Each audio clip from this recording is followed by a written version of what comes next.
All right, look, here's the deal, okay? I'm going to talk to you straight, you American people out there. Joe Biden thinks that he might have got off easy with Tony Bobulinski. Might have thought that Tucker Carlson lost all the evidence, but we also found out a little bit earlier. God, it's really tough to do this. DOJ officials confirmed FBI 2019 criminal investigation into Hunter Biden is still active. I hate the FBI. I've explained in a lot of detail that I think that they are a corrupt, outdated institution. And fact of the matter is they've had the laptop open for a long time. They've had all the evidence of Joe Biden's corruption right there at their fingertips, and they've done absolutely fuck all with it. So the fact that they've been investigating since 2019 is A, not a shock, and B, what the fuck have they done with it? Absolutely nothing. Hence why Mr. Bobulinski had to come forward, and he's a good man for doing it. So let's recap what they went over on Tucker Carlson Tuesday night.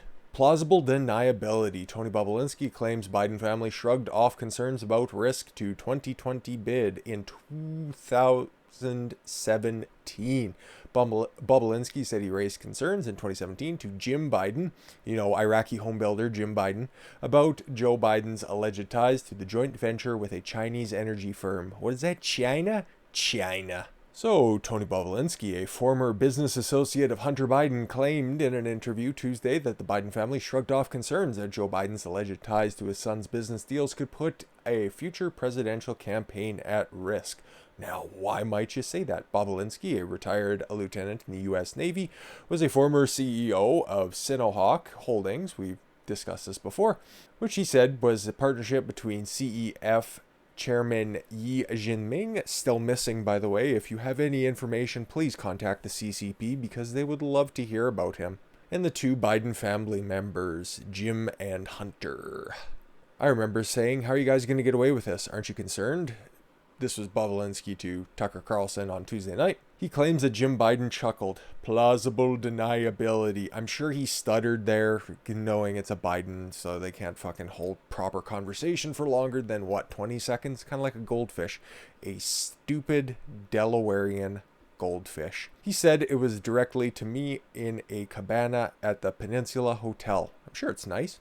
In the interview, he outlines how an alleged meeting with Joe Biden took place on May 2nd, 2017. In some emails that I detailed in a previous video and that Fox News first reported the text messages that indicated such a meeting, Bobulinski said that it was the Bidens, not him, who had pushed the meeting. They were sort of whining and dining me and presenting the strength of the Biden family to get me engaged and to take on the CEO role to develop Sinohawk in the United States and around the world in partnership with China, CEFC. He went into length into how Joe Biden arrived from a Milken conference partly held at the Beverly Hilton Hotel and how he was introduced by Jim and Hunter Biden to the former vice president. Okay, so Bobulinski didn't request to meet with Joe Biden, he said. They requested that I meet with Joe. They were putting the entire family legacy on the line. They knew exactly what they were doing. Now, why would they do that? Well, because Joe Biden and Hunter especially have links in the Ukraine.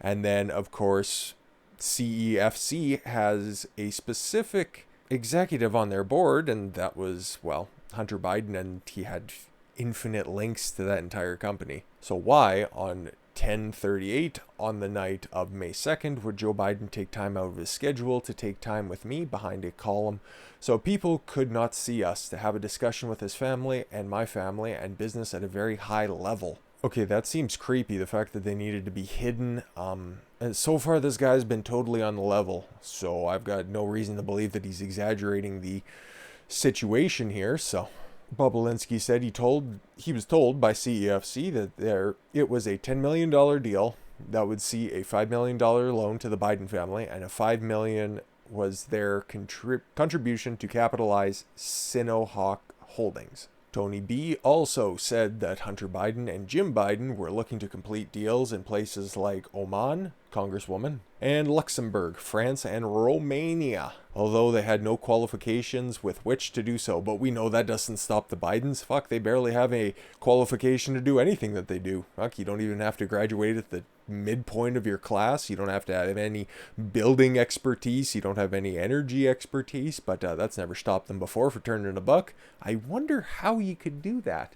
it's almost like somebody's in a position of power and you can leverage that power and make a sweet dime off of it. Sounds like a crazy conspiracy to me. Oh, the only qualification they had was the Biden name. That makes sense. Oh, okay. Thank God Tony was there to clear that up for me.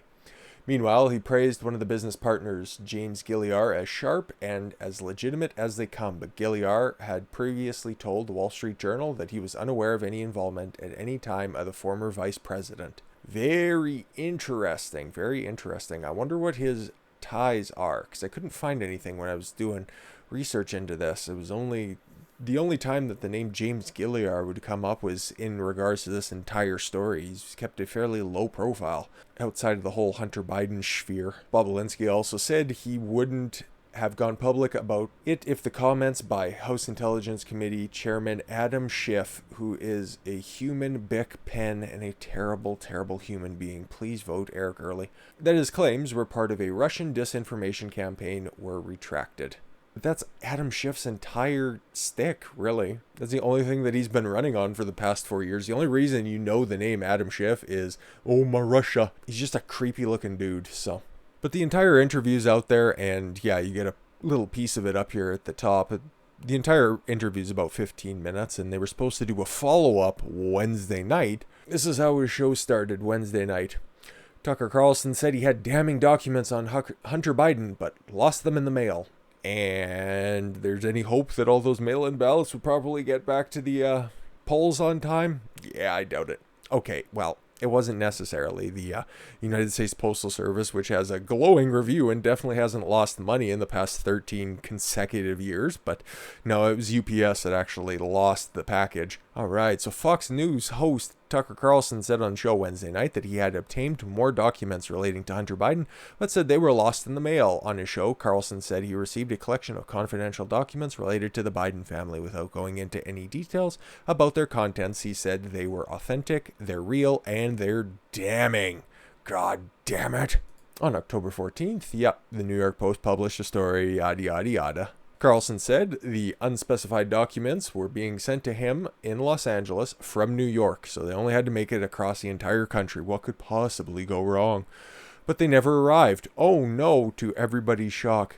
Listen, when the story ended right there, I was highly skeptical that these even fucking existed. Maybe it was just Tucker making a huge play for, ratings, because as we know, the Tony Bobulinski interview, it did absolutely ridiculous numbers. Like, it got 6.7 million viewers, and nobody's been talking about it, kind of like the Philadelphia riots. But as we go down here, Carlson's interview with Bobulinski topped the heavily promoted season of the NBC's This Is Us. Yuck. Turn this off. To finish as the number 3 program in all of television on Tuesday, finishing behind only the Fox's World Series Game 6 and the NBC's The Voice. So yeah, if you care about weird shit like ratings, Tucker crushed it. And I think he said that he already set the record for most viewers in a single month for any cable news show or for any cable show. I don't know, the fucking guy's killing it right now. Mazel tov, I suppose. So yeah, I had my doubts on what he was saying. That he hired a delivery company, which he did not name, later came out to be UPS, said the package had to be opened and the contents were missing. As of tonight, the company has no idea and no working theory even about what happened to this trove of materials, documents that are directly relevant to the presidential campaign. After a segment air, many people, including myself, began to doubt Carlson's claims. Yeah, like I was saying, it just seemed a little bit too convenient. The fact that he didn't have anything outside of a 15-minute interview just kind of seemed like maybe, Fox was trying to ride the sensationalist bandwagon, trying to draw up a big stir. But we kind of found out earlier today, not that long ago, UPS says it found lost cache of documents that Tucker Carlson claimed would damage Joe Biden's campaign. Looks like somebody might have taken it upon themselves to open up the package. It's like, oh, okay, attention, Mr. Carlson, care of Fox News.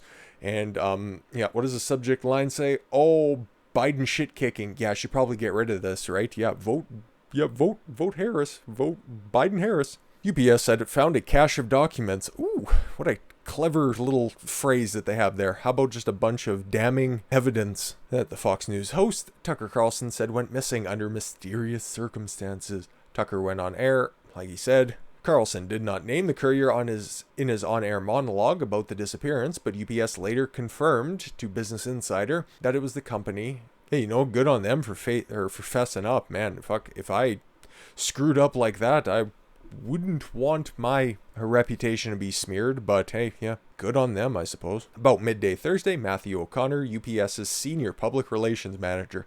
Look at the crazy shit. Okay, everybody's lost stuff in the mail before, and you try to track it through whoever's fucking tracking service. Do you get anything even remotely close to having the senior public relations manager come out and address your concerns? Lifestyles of the rich and famous, I suppose.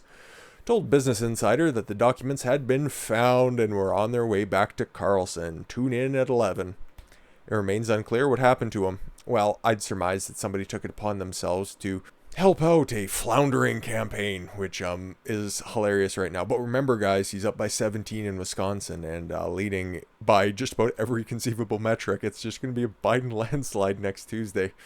Yep. And that about wraps it up. We'll see what these documents are. I'd imagine probably hear something about it tonight or fucking Friday. Probably tonight. Tonight's a better TV night traditionally. And yeah, we'll see with these documents how damning they are. It'll probably be something in regards to what Bobulinski has to say. But as long as it's anything that is separate of the stupid FBI, we might actually get something out of this. I don't know how much we're going to get out of it. As long as it pertains to Joe Biden himself and it's not more slanderous accusations. Like I've said, I made my case to saying that anything in regards to Hunter Biden, it's all on him, but it also shows the fact that Joe Biden can't problem solve and he can't properly manage his family, let alone an entire country. And he's, well, for 47 years now, 47 years, you guys hear about that all the time. He hasn't been able to do a goddamn thing for the country. So what? Late bloomer, he'll just fucking figure it out in his 48th year of service. Yeah, I don't think anybody really wants to try it out at this point. Most of the people who are anti-Trump are either misinformed about the situations that Trump finds himself in. He doesn't do himself any favors by not being the most articulate human being on the face of the earth. But at the same time, if you look at the policies that he's done and what he actually means, Trump's not that bad of a guy, really. Okay. Orange man bad, but how bad is he really? Yeah, I was just about to hit render, and then I looked at Twitter and I found this one out too. Tony Bobulinski tells We Are Sinclair, so James Rosen was having him on the show that he has. He was questioned by 6 FBI agents with counsel present for 5 hours on October 23rd, listening to him as a material witness in an ongoing investigation focused on Hunter Biden and his associates. His cell phones were examined. So that was just after he first came forward there right before the presidential debates, and he had the 3 cell phones out there on the table. And it looks like the FBI is probably taking this seriously now that somebody, lit a fire under his ass. So I don't fucking know what's going to come of this, and I still think that the FBI sucks a fat dick. So yeah, maybe we'll have another update tomorrow on the Bobulinski situation, the Joe Biden corruption situation, Tucker Carlson's P.O. box address, who fucking knows really, but I thank you all very much for the gift of your time, and I've been Don Consuelo, and I want you guys to follow your gut and get after it. Take care, everyone.